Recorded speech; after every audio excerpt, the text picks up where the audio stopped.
let your dream be the driver. That's my story that started in a faraway place called Afghanistan.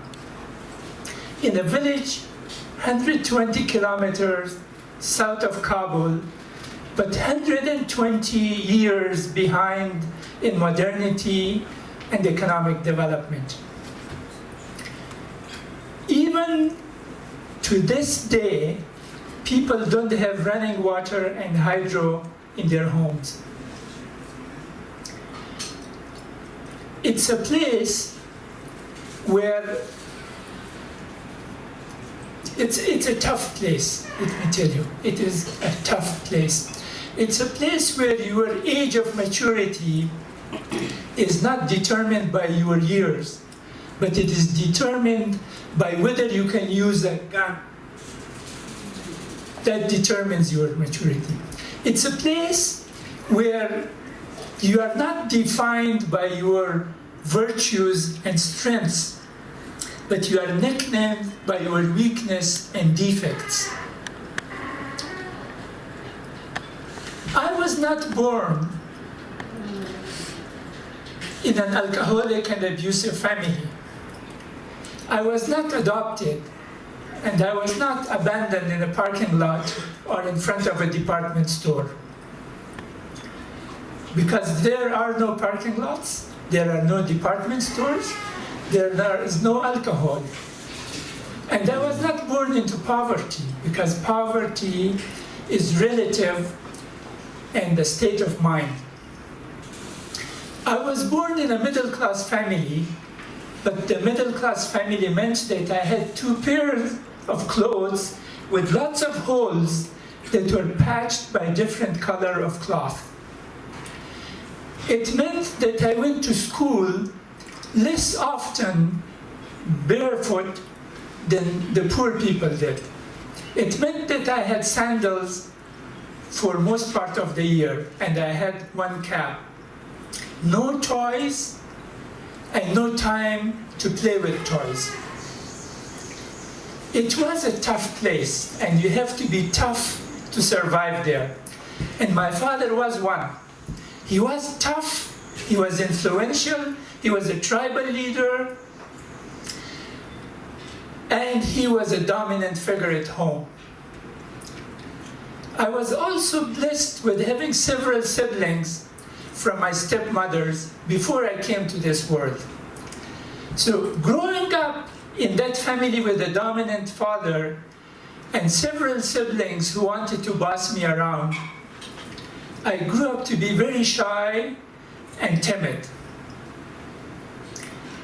I was afraid of using a gun until I was 14. And my father nicknamed me the weakling of the family.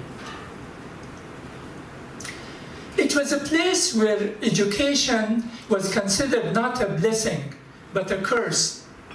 So much so that the government had to impose quotas on villages in the area, that every year they had to send so many kids to school.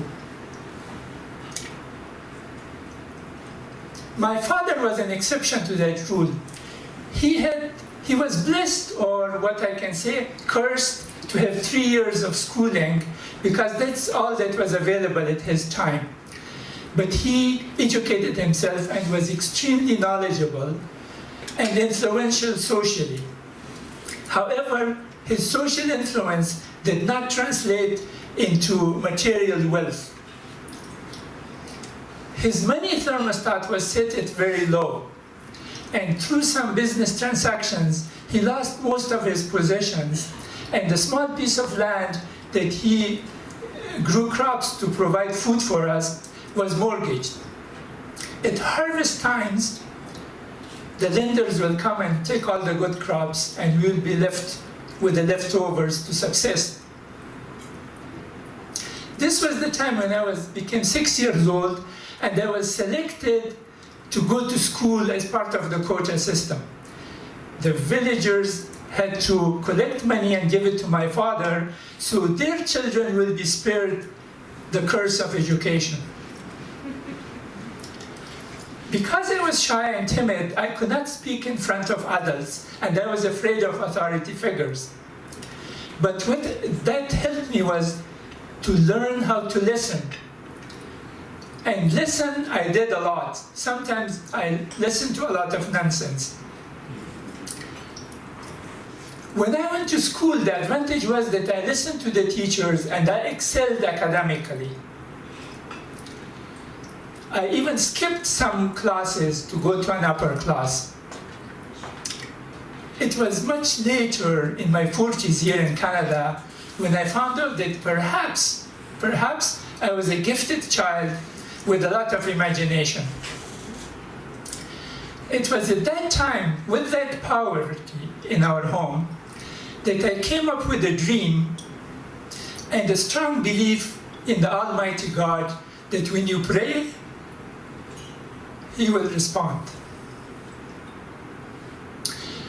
When I will come from school, I will run away from home to a nearby creek and hide in the bushes instead of doing domestic chores and grazing animals outside.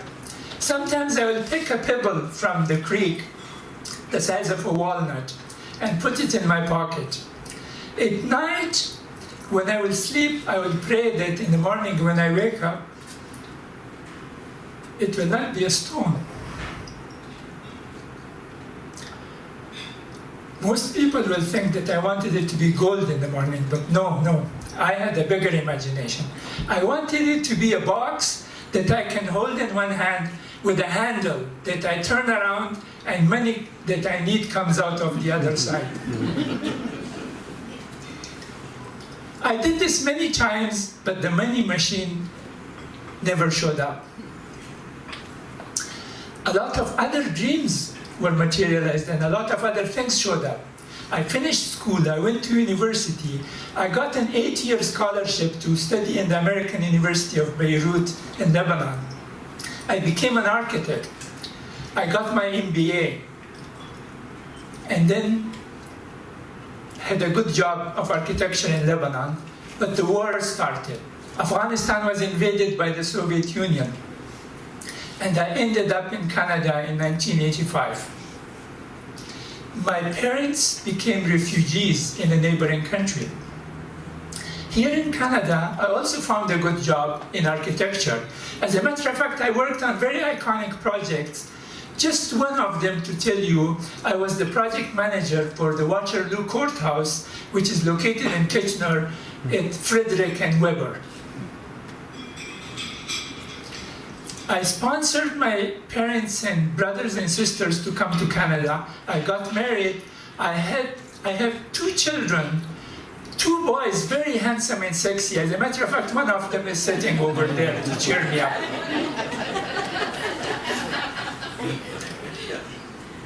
And I had a happy life. Then in 2006, something strange happened. I went to a program called the Passion Test. And the Passion Test is a program that shows you what your top 5 passions are. I thought that I already know what my passions were. But when I went through that program, I discovered that my number 1 passion didn't make it to the top 5. But that is a completely different story for another momonday. What I learned in the Passion Test was the concept of manifestation and the idea of intention, attention, and no tension. What I learned was that in order for you to manifest something, you have to set an intention and then focus your attention on it and then let the universe deliver it to you. Sometimes the way you envision it, sometimes it may be different. If it is different, then you should not have any tension and accept it. When I was contemplating my life in the light of this new knowledge, I found out that whatever I needed and wanted have somehow been manifested, including the money machine. Some of you, maybe 1 or 2 of you may remember in 6, 7 decades ago, the telephone apparatus was like a big box where you raised the handset the headset, and then you dial, and there will be a switchboard with an operator, and you will tell them that you want to talk to that person. So they will take your, put it in a switchboard and the other one, and you will be connected. Then the rotary phone came, replaced the older one, and then came with the buttons. You press the buttons. And now with the wireless touch that we carry with us all the time. Now, the money machine manifested itself not as the machine I had imagined with a handle, but as an instant teller machine. I was blessed that whenever I needed money here in Canada, I just put my card there, put some numbers, and tell them this much money I need, and the money will come out. 6 years ago, I was chatting with an African Canadian who was working in the Supreme Court of Afghanistan in Kabul.